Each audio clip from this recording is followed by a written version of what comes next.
नमस्ते, हाय, हेलो, कैसे हैं आप सब? चलिए कहानी शुरू करती हूँ। उससे पहले माफ़ कीजिएगा। मैंने आपके सजेशन को सुना है, समझा है और आप शायद से थोड़े डिसअपॉइंट हुए होंगे क्योंकि मैं उस हिसाब से काम नहीं कर रही हूँ। पर एक्चुअली में प्रॉब्लम ये है कि मेरे पास पर्याप्त इंटरनेट नहीं है। मेरे फ़ोन में नॉर्मली रिचार्ज नहीं रहता है और मेरा फ़ोन का स्क्रीन भी कुछ टाइम पहले टूट गया था, तो उसको रिपेयरिंग में मेरा बहुत पैसा खर्च हो गया और भी बहुत सारे इश्यूज़ हैं। हालांकि मैं अपने इश्यूज़ आपको बता कर स्टोरी ख़त्म नहीं करना चाहूँगी, ख़राब नहीं करना चाहूँगी, इसलिए मैं हमेशा आपको कहानियाँ सुनाने पे ध्यान देती हूँ, ना कि अपने पर्सनल प्रॉब्लम्स को आपसे कहने पे। हालांकि मैं अपना बेस्ट करने की ट्राई कर रही हूँ ताकि मैं आपके लिए एक बेहतरीन कहानियाँ आपको सुना सकूँ। लेकिन थोड़ा इसमें टाइम लगेगा क्योंकि बहुत सारे ऐसे इश्यूज़ हैं जो मुझे खुद सॉल्व करने पड़ेंगे। जैसे कि मैं नॉर्मली कहानियाँ आपको जो भी सुनाती हूँ वो लिखी हुई नहीं है, मैंने अभी लिख के नहीं रखा है, मैंने बस आपको कहानी सुना दिया है। मैं कहानियाँ सुना रही हूँ अपने ही इमेजिनेशन से। मैं कोई कहानी पढ़कर नहीं सुनाती हूँ, पर जब मुझे वो कहानी पढ़कर सुनानी पड़ेगी तो ये मेरे लिए थोड़ा प्रॉब्लमेटिक हो सकता है और ये चीज़ मैं अच्छे से जानती हूँ और इसलिए मुझे इस पे काम करने में बहुत टाइम लगेगा। और इसलिए मैं आपको बता दे रही हूँ कि वैसा परफेक्ट रिज़ल्ट जैसा इस वक्त आपको मिल रहा है वैसा उस वक्त नहीं मिल सकता है, क्योंकि मुझे पढ़कर सुनाना होता है तो वो मेरे लिए बहुत प्रॉब्लम खड़ा करता है। हालांकि मैं पूरी कोशिश करूँगी कि जितनी भी स्टोरीज़ मैंने पब्लिश कर रखी है इधर उधर प्लेटफॉर्म्स में, वो सब मैं आपको सुनाऊँ यूट्यूब पे। और वो भी कोशिश करूँगी कि पढ़कर सुनाऊँ, क्योंकि वो कहानियाँ सच में बहुत ही अमेजिंग है। कुछ कहानियाँ ऐसी है जिस पे मुझे बहुत अच्छी रेटिंग भी मिली है। कुछ कुछ कहानियाँ जैसे कि मैंने आपको पहले भी अपनी लिखी हुई कहानियाँ सुनाई है जिसे मैंने कंपटीशन वगैरह में भेज रखा था, जिसे आकाश का अंबर। इस तरह की कहानियाँ मैंने कंपटीशन मोस्टली मैं कंपटीशन वगैरह में पार्टिसिपेट करती हूँ तो उस सब में ही भेज देती हूँ। तो वो उसमें जो भी है रिज़ल्ट जो भी होता है, अच्छे मार्क्स मिले या चाहे जो भी रिज़ल्ट मिले, तो मुझे पता है कि मेरी कहानियाँ काफ़ी अच्छी है, लोगों को बहुत पसंद आती है पढ़ने के ख्याल से। लेकिन जब मैं उसे सुनाने की बारी आती है तो मुझे पढ़कर सुनाना होता है, और जब पढ़कर सुनाने की बारी आती है तो मुझे वो करने में थोड़ा परेशानी होती है। ऐसे में कहानियाँ बहुत अपने से सुनाना और एक पढ़कर सुनाना दोनों में थोड़ा प्रॉब्लम होता है मुझे। तो चलिए मैं आपका टाइम वेस्ट नहीं करती हूँ, कहानी सीधा शुरू करती हूँ। मैंने बहुत टाइम ले लिया, आई एम सॉरी। तो जैसा कि कहानी में अब तक हुआ है, विकी के मामा और विकी की बेटी जाके गाड़ी में बैठ जाती है। विकी के मामा अपनी बेटी को देख थोड़े पर चिड़चिड़े से हो जाते हैं और वो गाड़ी की सीट में थोड़ा झुक कर लेट जाते हैं और ऑलमोस्ट आधी नींद में चले जाते हैं। और विकी की बहन अपना फ़ोन चलाने लगती है और उसके पापा कहते हैं, तुम्हारी वजह से मैं सो नहीं पा रहा हूँ, अपने फ़ोन का वॉल्यूम कम करो। जिस पर वो कहती है, अगर मैं आपसे बात करूँ तो आपको प्रॉब्लम है, अगर मैं आपसे के सामने फ़ोन चलाऊँ तो आपको प्रॉब्लम है, आप किसी एक चीज़ में खुश क्यों नहीं होते पापा? जिस पर वो कहते हैं, तुम नहीं जानती कि किस मैं जानती हूँ किस दर्द से आपको सर रहा है। आपकी पत्नी ने आपकी बहन को मारना चाहा, आपके बहन के पति को मारना चाहा, उनके बच्चे को मारना चाहा। मैं जानती हूँ वो मेरी माँ है जिन्होंने ऐसा किया। तो मैं क्या नहीं जानती? देखो, जो गलत है सो गलत है और गलत को सही करना हमारा काम है। लेकिन आप गलत को सही करने के बारे में नहीं सोच रहे हैं, है ना? सच कहूँ तो फिर वो कहता है तुम बकवास बंद करो, मुझे सोने दो। आप गलत को सही नहीं करना चाहते, ये सच है, और आप इसे इनकार भी नहीं कर सकते, है ना। तुम बस करो, अपना मुंह बंद करो। जिस पर वो कहती है आप जिस बारे में सोच रहे हैं मैं अच्छे से जानती हूँ। आप सिर्फ बिज़नेस के बारे में सोच रहे हैं कि क्या होगा आपकी पत्नी के बारे में, दुनिया को पता चलेगा, लोग क्या कहेंगे कि इतना बड़ा बिजनेसमैन की पत्नी इस तरह की हरकतें कर रही है, अपने ही परिवार वालों को मारा। कितनी शर्मनाक बात है, इतना पैसा होते हुए भी सिर्फ पैसों के लिए। बस भी करो तुम। जिस पर वो कहता है, वो फिर भी चुप नहीं होती, वो कंटिन्यू बोली जाती है। तो गुस्से से कहते हैं शिवानी बस करो। जिस पर वो कहते हैं क्या हुआ, बुरा लगा आपको? आपको तो कभी भी मेरी परवाह ही नहीं थी, आप सिर्फ बिज़नेस बिज़नेस बिज़नेस करते रहते थे, और अभी भी आप सिर्फ प्रॉफिट एंड लॉस के बारे में ही सोच रहे हैं, अपनी बेटी के दर्द के बारे में नहीं सोच रहे हैं। अरे आपको दर्द होता भी है, मुझे तो डाउट है। अंकल को देखिए कितना, सॉरी मौसा जी को देखिए, वो कितने अच्छे हैं, अपने परिवार से अपनी पत्नी से कितना प्यार करते हैं। क्या इसका 1% भी आपने प्यार किया है? मुझे तो लगता है माँ के इस तरह बिहेवियर की वजह भी आप ही हैं। वो आज इतनी क्रिमिनल जैसे बिहेव कर रही है, वो इस तरह से हो गई हैं, इसके पीछे की वजह भी आप ही हैं। आप ही हैं वो जिसकी वजह से हमारी ज़िंदगी इस तरह से उलझी हुई है। तुम कहना चाहती हो कि मैं गलत हूँ? नहीं, मैं ये कहना चाहती हूँ कि आप कभी सही नहीं थे। तुम बदमाश लड़की। मैं और बदमाश?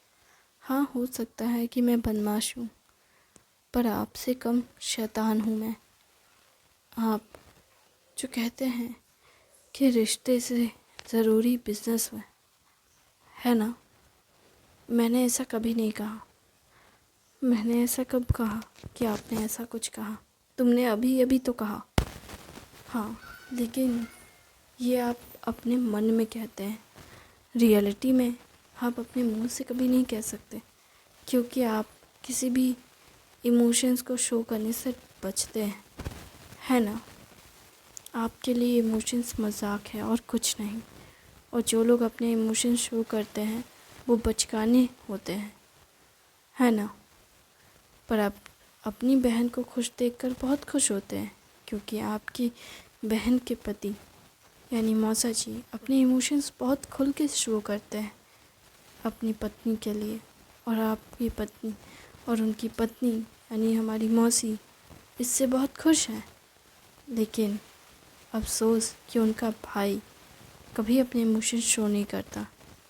देखो, तुम मुझे और विक्रांत को कंपेयर नहीं कर सकती, और तुम मुझे और उसे कंपेयर करना बंद करो। मैं कंपेयर कर भी नहीं रही हूँ, क्योंकि आप उनके पैर के नाखून के बराबर भी नहीं हैं। तुम कहना क्या चाहती हो? मैं ये कहना चाहती हूँ कि आप एक ऐसे फादर हैं, एक ऐसे पति हैं जिन्हें सिर्फ पैसों से मतलब है। देखो, पैसा बहुत ज़रूरी होता है। अगर पैसा ना हो तो आप इमरजेंसी में अपना ट्रीटमेंट नहीं करा सकते, पैसा ना हो तो आप खाना नहीं खरीद सकते, पैसा ना हो तो घर नहीं बना सकते, पैसा ना हो तो कार नहीं खरीद सकते, पैसा ना हो तो कुछ भी नहीं हो सकता। और तुम पैसों के बारे में ऐसी बातें कर रही हो? नहीं, मैं पैसों के बारे में ये बात नहीं कर रही हूँ, मैं आपकी शख्सियत के बारे में बात कर रही हूँ। पापा, आपने कभी सोचा है कि पैसा कितना ज़रूरी है? हर चीज़ की एक लिमिट होती है, एक हद होती है। आपने मुझसे हमेशा कहा है कि अगर किसी भी चीज़ की हद ना हो तो वो अनस्टॉपेबल बन जाता है, और जब कोई चीज़ अनस्टॉपेबल बन जाती है तो सामने वाले लोग या तो उसे डिस्ट्रॉय करने लगते हैं या तो उसे तोड़ देते हैं। आप बिल्कुल वैसे ही इंसान हैं। या तो आप डिस्ट्रॉय करते हैं या फिर डिसमेंटल करते हैं, लेकिन आप कभी भी अपनी गलतियां एक्सेप्ट नहीं करते। आप लोगों को तोड़ना अच्छे से जानते हैं और उन्हें ख़त्म भी करना। तुम कहना क्या चाहती हो कि मैंने लोगों को मारा है? नहीं, आप किसी को मारते नहीं हैं, बस लोगों को मरने पे मजबूर कर देते हैं। आज जो हाल मेरी माँ का है, शायद एक दिन फिर उस जगह पर मैं खड़ी हो जाऊंगी। तुम कैसी बातें कर रही हो? तुम मेरी बेटी हो, तुम उसकी जगह कैसे ले सकती हो? वो गलत है। वो पैसों के लिए इतना नीचे कैसे गिर सकती है? वो पैसों के पीछे भागने वाले भी तो आप ही हैं ना, भगाने वाले। आप हमेशा माँ को ताना मारते रहते थे, कहते थे तुम्हें पता है क्या पैसों की अहमियत क्या होती है, पैसे कितने ज़रूरी हैं। बेवजह घूमती फिरती हो तो इस सब में पैसे खर्च नहीं होते। ये क्या है, ये फालतू सा कपड़ा खरीद कर लेकर आई हो, ब्रांड के खरीद के नहीं रह सकती। दुनिया के सामने दिखाना भी तो है कुछ ढंग का। तो मेरी बीबी होकर के भी ऐसी हरकतें कर रही हो। अगर माँ ज़्यादा पैसे खर्च कर दे तो आपको प्रॉब्लम है, अगर माँ कम पैसे खर्च करे तो प्रॉब्लम है। पार्टीज़ में जाने के लिए दिखावटी कपड़े होने चाहिए और घर में पहनने के लिए फटे पुराने भी चले जाएंगे। कैसे ड्रामेबाजी करते हैं आप, मैं क्या नहीं जानती? देखो, ऐसा नहीं है, मैंने कभी तुम्हारी माँ को किसी तरह से रोका टोका नहीं है। ओहो, दिखावा करने का भी एक हद होता है, एक लिमिट होती है। इतना भी मत नीचे गिरिए। मैं नीचे नहीं गिर रहा हूँ, मैं तुम्हें बता रहा हूँ कि तुम्हारी माँ गलत है। अगर मैंने ऐसा किया भी है तो भी तुम्हारी माँ को क्या राइट बनता है कि उस चीज़ के लिए मेरी बहन को चोट पहुँचाए। जो अगर मैं गलत हूँ तो मेरी गलती की सज़ा वो मेरी बहन को क्यों दे? हाँ, उसकी इसमें गलती नहीं है। आखिर वो मेरी बहन की ज़िंदगी में आग क्यों लगाएगी? उसकी इतनी हिम्मत कैसे हो सकती है कि वो मेरी बहन के लाइफ में इंटरफेयर करे? जबकि विकी के पिता विक्रांत के पास इतना पैसा भी नहीं है, इतना पावर भी नहीं है, इतना पोजीशन भी नहीं है। मैंने पूरी दुनिया भर में बिजनेस संभाला है। वो तो बस एक कंट्री तक में सीमित रहा है। उसके पास कोई जगह स्टेट नहीं है, लेकिन उसका कोई स्टेटस नहीं है। लेकिन मेरे पास स्टेटस है, मेरे पास नाम है, मेरा ब्रांड है, मेरा सब कुछ है। वो क्या है? वो कुछ भी नहीं है। उसके पास चिल्ली भर पैसे हैं।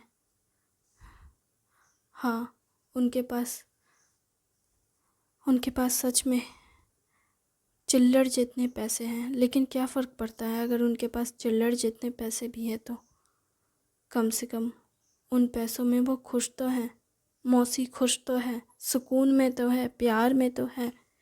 उन्हें के लिए इतना काफ़ी है। और सच कहा जाए तो इतना काफ़ी है किसी भी फैमिली के लिए। और आप क्या कह रहे थे कि उनके पास चिल्लड़ जितने पैसे हैं? इमोशनली कहा जाए तो ये सब है, लेकिन प्रैक्टिकली कहा जाए तो उनका चिल्लड़ भर पैसा ही काफ़ी था मौसी को बचाने के लिए। आप भूल रहे हैं कि विकी ने सिर्फ 2 से 3 घंटे में वो सारी चीज़ें अरेंज कर दी जो मौसी को चाहिए थी ट्रीटमेंट के लिए। आप ये नहीं कर पाएंगे, जानते हैं क्यों? क्योंकि आप सिर्फ पैसा पैसा पैसा करते हैं, लेकिन मुसीबत पड़ने पे आपकी जेब से चवन्नी भी नहीं निकलेगी। पता है क्यों? क्योंकि आपको पता ही नहीं कि पैसे संभाले कैसे जाते हैं और खर्च कहाँ किए जाते हैं। आप पैसे खर्च करने में इतनी कंजूसी करते हैं कि पैसे कमाने में इतने व्यस्त हो जाते हैं कि सिर्फ बैंक बैलेंस देखना आता है आपको, पर उस बैंक बैलेंस का इस्तेमाल करना नहीं आता आपको। तुम बकवास कर रही हो। मैं बकवास कर रही हूँ? आपको पता है क्या कि पैसा किस लिए होता है? पैसा ज़रूरी चीज़ें, ज़रूरत की चीज़ें मेंटेन करने के लिए होती है। सही कहा आपने, ज़रूरत की चीज़ें मेंटेन करने के लिए होती हैं। पर आपके लिए ज़रूरत की चीज़ें क्या है पापा? पहले ये बताइए। मेरे लिए ज़रूरत की चीज़ें पेट भर खाना, अच्छे कपड़े, अच्छी नींद, हाँ, और अच्छा खासा पैसा, इन सब को मेंटेन करने के लिए। बस इतना ही? प्यार ज़रूरी नहीं है, खुशी ज़रूरी नहीं है, सुकून ज़रूरी नहीं है? आपने कब सुकून की नींद ली थी बताइए तो पापा? और उसी टाइम विकी आ जाता है और विकी कार के बाहर से ही, जैसे वो महसूस कर रहा हो कि कार के अंदर बहुत टेंस माहौल है, और अपनी बहन शिवानी की आवाज़ सुनता है, जहाँ शिवानी कह रही होती है अपने पिता से कि आप बताइए ना, आखिरी बार आप कब प्यार सुकून से सोए थे? आखिरी बार आप कब खुश हुए थे दिल से? आखिरी बार कब आपकी ज़िंदगी में सुकून ठहरा हुआ था? वो अपने पिता से इस तरह की बातें कर ही रही थी, तभी विकी गाड़ी का दरवाज़ा खोलकर बैठता है और कहता है, क्या हुआ? वैसे ये काफ़ी टेंस लग रही है गाड़ी। तुम लोगों के बीच क्या डिस्कशन हो रहा था? वैसे मैंने थोड़ा सुना, तुम कह रही थी कि मामा सोते नहीं हैं। ऐसा नहीं है भैया, बस मैं ये कह रही थी कि पापा काफ़ी टेंशन लेते हैं और बिज़नेस संभालने के चक्कर में अपनी ज़िंदगी की वाट लगा रहे हैं, और कुछ नहीं। ये कैसा लैंग्वेज है तुम्हारा? ये तो बस ऐसी ही है भैया, ये ऐसी हैं। तुम इस तरह के शब्द कहाँ से सीखने लगी? हाँ, तुम्हारे दोस्त कौन है हाँ, जो तुम्हें ऐसे शब्द सिखा रहे हैं? अब भैया ऐसा कुछ नहीं है, मैं बस कह रही थी कि तुम्हारे खांसी हो रही है, पानी पियो पानी पियो। अरे बाप रे, कब से बक रही हो क्या? जब से मैं गाड़ी में बैठ के तब से बातें कर रही हो क्या? बाप बेटी की इतनी बातें हो रही है क्या? मैं गलत टाइम पे आ गया? मुझे यहाँ नहीं आना चाहिए था। जिस पर वो कहती है, नहीं भैया आप बिल्कुल सही टाइम पे आए हैं। वैसे भी पापा को नींद आ रही थी, उन्हें सोने देना ही काफ़ी ज़रूरी है, क्योंकि अगर वो सो जाएंगे तो शायद वो बहुत कुछ सोच पाएंगे, अच्छा बुरा। खैर, मुझे भी थोड़ी नींद आ रही है भैया, तो मैं क्या सो सकती हूँ? क्या? उसके पापा तुरंत कहते हैं, मैंने तुमसे कहा था ना कि गाड़ी के पीछे आके बैठो, ड्राइवर के बगल में नहीं सो सकती तुम। जिस पर विकी कहता है, मामा ये कैसी बातें कर रहे हैं? उसने मुझसे पूछा, अब मैं अलाउ करूँगा या नहीं ये मेरी मर्ज़ी है, आप उस पर चिल्ला क्यों रहे हैं? और वैसे भी मेरे बगल में कोई भी सोए मुझे उससे फ़र्क नहीं पड़ता। क्या तुम्हें फ़र्क नहीं पड़ता? नहीं मामा, इससे फ़र्क क्या ही पड़ता है अगर मेरे बगल में कोई सो भी रहा है तो। हाँ, लेकिन उसे सोता हुआ देख तुम्हें नींद आने लगेगी ना। हाँ, किसी को देखकर वो चीज़ करने की इच्छा होना ज़रूरी नहीं कि हर कोई इसी तरह से चले, पर ये तो साइकोलॉजिकल ही है। आप अगर किसी को एक्सरसाइज करते हुए देखे होगे तो आपको भी लगेगा कि आप भी एक्सरसाइज करो। हाँ मैं जानता हूँ, अगर आप किसी को मर्डर करते हुए देखोगे तो आप ज़रूरी नहीं तो कि आप मर्डर करने के बारे में सोचे, हो सकता है आपको घिनौना लगे, बुरा लगे, तो वो तो इंसानियत होती है, अच्छाई होती है। मामा दोनों ही चीज़ें एक ही है। आपने ही कहा कि आप अगर जो देखते हो आप वो करने की इच्छा होती है। आपको अगर ऐसी चीज़, आपको ऐसा लगता है कि वो करने की इच्छा होती है, तो मुझे लगता है कि इच्छाओं को ख़त्म करना सबसे ज़रूरी होता है, क्योंकि इच्छाएं हमेशा इंसान को तकलीफ़ देती है। तो ऐसी इच्छा नहीं रखनी चाहिए ना जो दूसरों से मिली है आपको, क्योंकि ये इच्छाएं आपको आखिर में रुला देती है। तुम अच्छा ठीक है, जो भी तुमको करना है करो, मुझे क्या। पर अगर तुम्हें नींद आए तो गाड़ी साइड में लगा देना और सो जाना थोड़ी देर, नहीं तो फिर मुझे जगा देना, मैं गाड़ी ड्राइव कर लूँगा।